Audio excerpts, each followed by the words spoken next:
Well, we're doing some memoirs here for Jessie Inskip Harminc, and on the 31st of October, 1999. And tell me, did the weather seem ominous the day you were born? The weather? I think it was very hopeful. What are your earliest memories? My little brother. Well, let's not get into that. And my little sister, who died. Elizabeth died. She was 2 years younger. 2 years younger than I was? Yes. And she died. I can't remember this. I can't remember it all. You know, remember it in snippets. How did Elizabeth die? She died of Pneumonia? bronchitis or Yeah, something like that. And she was 2, and I just remember her. My brain doesn't function anymore. I think it's too late, Jeff. Well, No, it'll come to you. well, how about when when did you were you sent away to boarding school? Oh gosh, I was probably 8, I think. Now I'll change to another subject. And also, where were you born? Clifton, Bedfordshire? In Stanford, yes, in Bedfordshire, small village. We had a nice house, big house, farmhouse. It was a Called farm. What? Called what? Stanford House. Stanford House. Stanford Beds. I suppose I could. You I could distracted videotape. me when I was trying to think of something. I thought I could just easily videotape here. Would that be better? No, you need a lot of patience, and you can piece And you can't snippets interrupt together. her when she's some telling other you time. Sorry. And in Clifton, what was Clifton? I've heard about Clifton. Is that just a nearby town?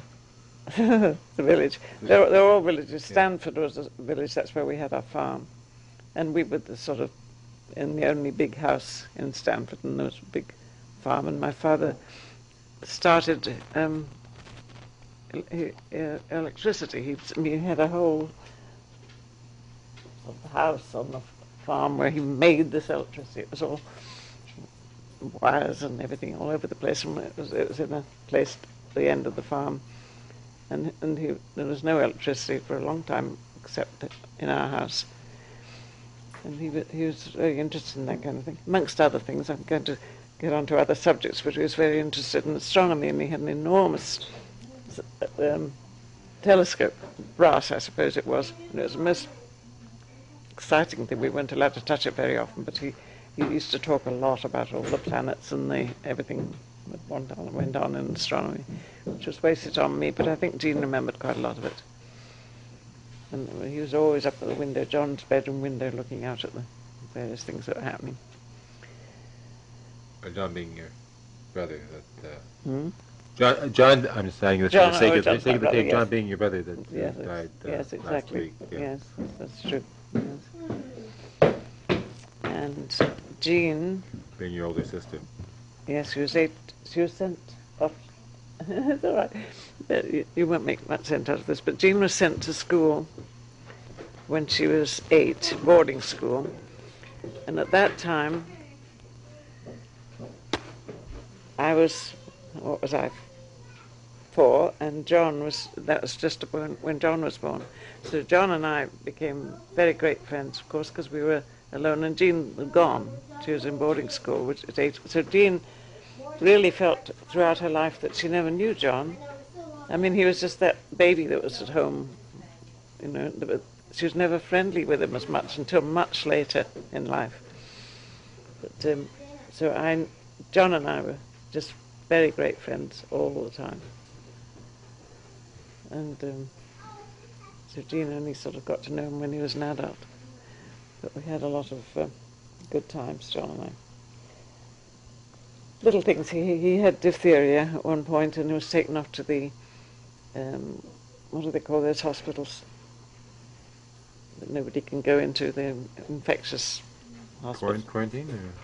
No, it wasn't quarantine. If diphtheria was one thing and various other things, you had to be locked up virtually in a place none of your family could go in. You could talk to through the window, and I used to go in the window and play Yes, games they with had them. those in those days Did they? before in the pre-antibiotic days, I guess.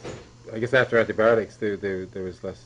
Those Yes, I hospitals suppose disappeared. so. Yeah. Yes, and scarlet fever was another. This would have been in the 20s, was it? Or? Yes, in the 20s. Yes, John was young. But I used to make, it'd be late 20s, I suppose. And I used to go and see him, and I was, that was in Biggleswade, in Bedfordshire. And I'd do all sorts of things like your children do, puzzles and things, and show them to him through the window, and he'd check off the things, and we'd laugh through the window, but we couldn't talk to each other. So that was a thing that's long gone. And Jean, meanwhile, was away at boarding school, not even knowing this little boy, really. And of course, I had a smaller sister who died. She was between John and me. And she died when she was 2. And Jean remembers that. I remember her when she just walked once. She had, I don't know what problem, she died of pneumonia, but she had other problems. But she was, she managed to walk to the greenhouse, which was sort of attached to the house, and everybody said Elizabeth walked to the greenhouse. That's just one of my memories. And then she was dead shortly after. My mother took her up to hospital every week in London. She went up on the train to some specialist in Harley Street, and they had all sorts of false diagnoses, and it was only very recently that I found out from my brother John what was really wrong with her, but that's written down somewhere. Well, what he figured, he just decided what it was later. You mean the years later, or he? Yes, well, he worked it out from what the doctor's reports were, and it was not what it must have been anyway. What was it? John thought it was. I can't remember. It was some different form of pneumonia. Yeah. But anyway, John and I were always friends then, of course, because we were the only 2 children around. Meanwhile, poor Jean was at boarding school and didn't know either of us very much. But she just made up for that in later years. And then you went away when you were 8. Yes, I suppose I was Did you go to the same 8. school as Yes, Jean, I did. And Jean by that time was doing well in school, but I hated every minute of it. And I was just, used to country life and families. Most of the children in that school were pretty sophisticated types from London, and they just thought I was just a country girl. And so I felt very lost, and people weren't nice to me, and it was a miserable time. I absolutely hated it. And eventually, I don't know how much later that was, after I first started school, but I decided to run away. And Who said an ostrich can't fly? I don't know who said that, Maddie. It Well, says who said an right. ostrich can't fly. I've got a picture of an ostrich. I see. There he is. There he is flying. Yes. Anyway, let me finish what I'm telling Daddy. Oh, I can't. It's too much. But anyway, having hated school, I decided I'd run away. So I did.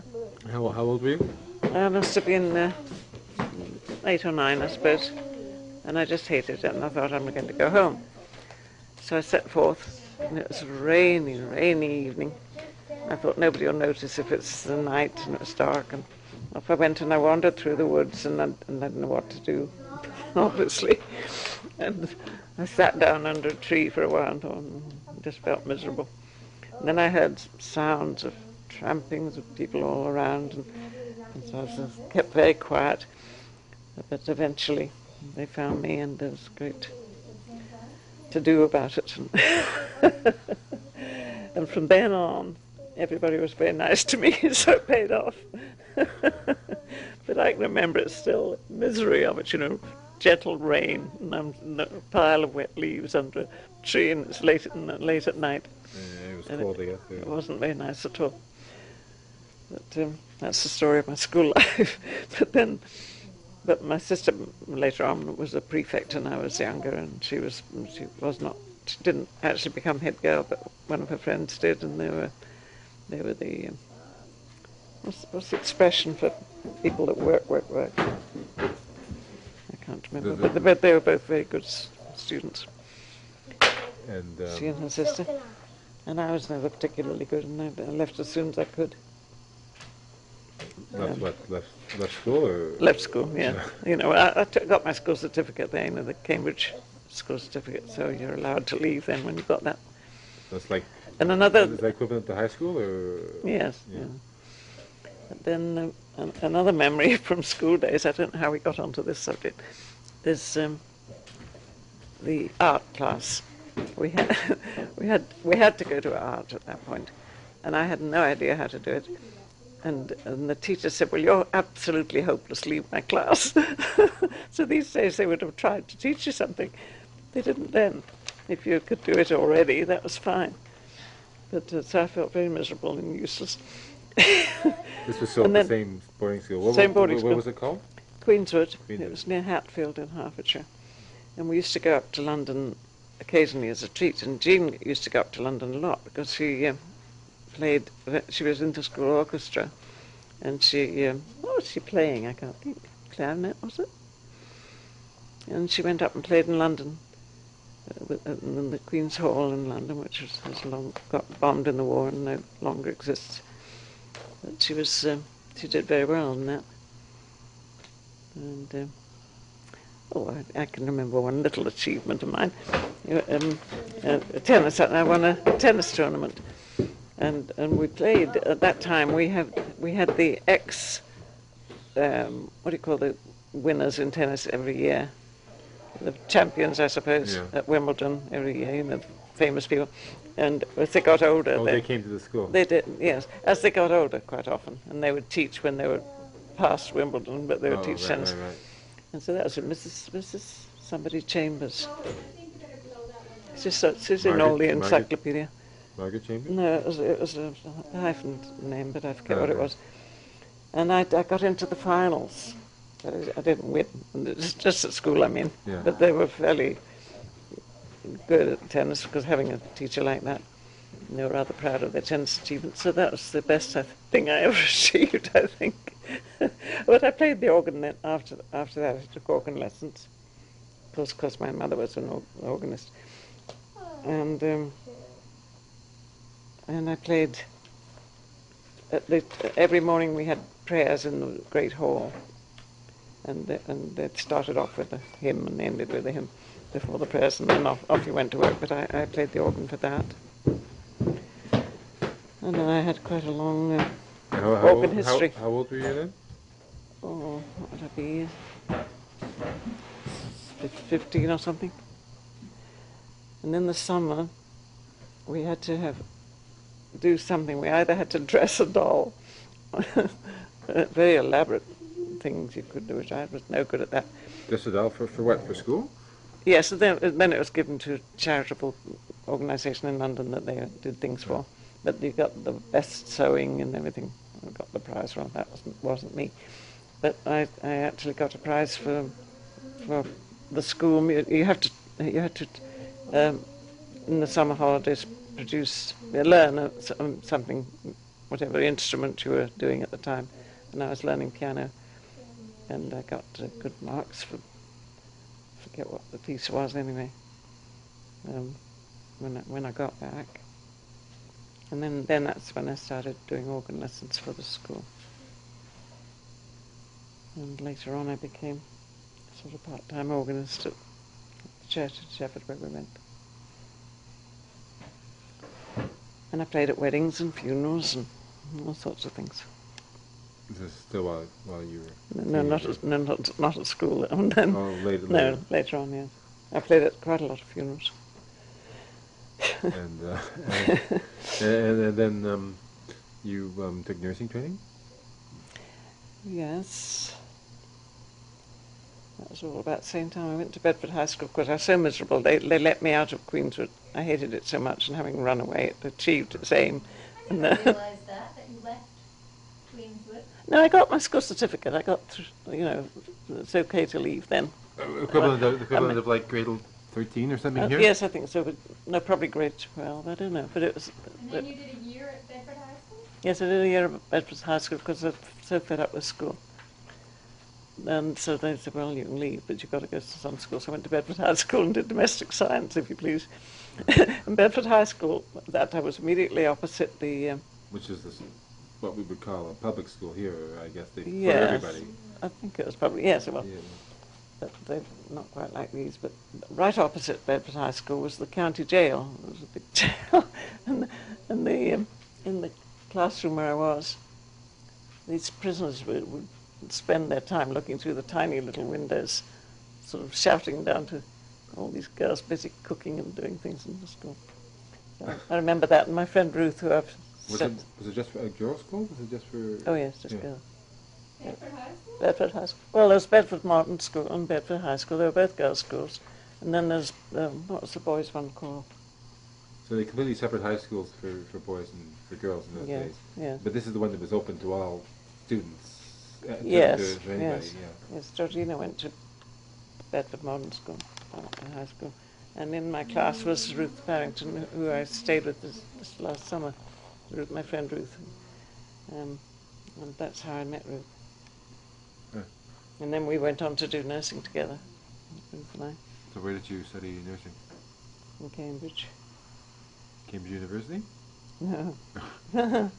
But my brother was in Cambridge University at the same time.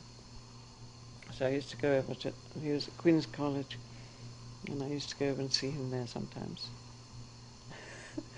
No, forget, I was doing, at that stage I was near my end of my nursing career, and I was in the midwifery department. I shouldn't get into this, I suppose, but somebody had a miscarriage, as people did. And I thought, this is terribly interesting. The placenta was caught in a great big bowl, it was a great big affair, the placenta, you've seen births, I don't know. And so I thought, and it was a twin. It was to have been a twin, and it had two cords leading to the placenta, which was quite unusual, really. I mean, and I thought John was a medical student at Queen's, you see, at the time. I thought John would be terribly interested in this. So I asked if I could have this thing. And I got on my bicycle and had a great big bowl slopping about in the bicycle basket, and I got it to John, and he said, my God, get that thing out of here at once. He was appalled. So he didn't appreciate my efforts, I'm afraid. He didn't want to be seen by people with this nasty bloody mess. You just thought it was a nasty mess, or he thought it was unethical to take it? Or? No, he didn't think it was unethical, but he didn't think people would, he'd be jeered at or thought it was disgusting or something by other people. If I managed to give it to him privately, he might have been interested with the twin, what do you call them? But there were people cords around at the time. Well, he was afraid they would be. So he was not interested. He didn't want to see it. Oh. And there I was trying so hard to please him. Oh, dear. I'm giving you some very great mixture of dates and episodes. Well, this was later. This was when you were how old? 21 or something. Well, yeah. And when did you go to? What was the name of the nursing school you went to? Anne Brooks Hospital in Cambridge. It's just recently closed down. I think it's closed down. It's been changed into something else. But we worked very hard there. Gosh. And did you have to pass any sort of exam to get admitted, or just? Oh no, not to get. Yes, we must have had to pass one to get admitted, but we had to. I got my state registered nurse thing from there, and then I went on to do midwifery at Northampton General Hospital. Also with Ruth, my friend, who's still my friend. We went to school together, but we did medical nursing together, and then we moved to Northampton and got there, did the delivery of babies and things there. And do you want to take a There was something I wanted to say and I can't think.